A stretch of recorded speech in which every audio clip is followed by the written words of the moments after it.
I attended a Safe Zone Ally training, and there's a particular presenter who just like lit up the room, and I was just like, wow, she's fabulous. I want to be able to speak like that. I want to have presence like that. And I approached her at the meeting just to say hi, you know, my name is such and such, this is what I'm doing, I think you did a really great job. And then, I don't know, I was just going through super identity crisis, you know, young 20s kind of stuff. And I just went to go talk to her. Her door was open, and I was just like, all these things are going on, and I don't know, she just like, she was so receptive, and I didn't have to say much for her to understand me. And she was just like, hey girl, you're okay, you're gonna be okay. She'll ask tough questions, like if you thought that being straight, and if you had the opportunity to be straight and never be gay, would you prefer to be that way? And the first time she asked me that, I said yes.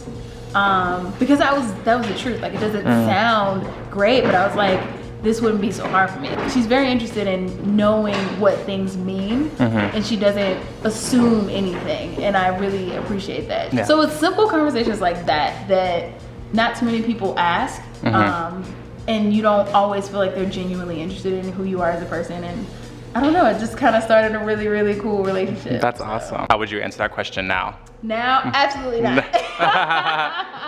Absolutely not. I think the position that I am in right now is a great one. I'm a female, African American in the South, in the United States. Let's change that. And I choose to identify as lesbian. So that's a whole lot of minority groups in one. And I know I'm not the only one out there. And so I think by having such a presence in healthcare, I can continue to reach out to other people who may feel that they belong to these marginalized groups and feel powerless by belonging to these minority groups.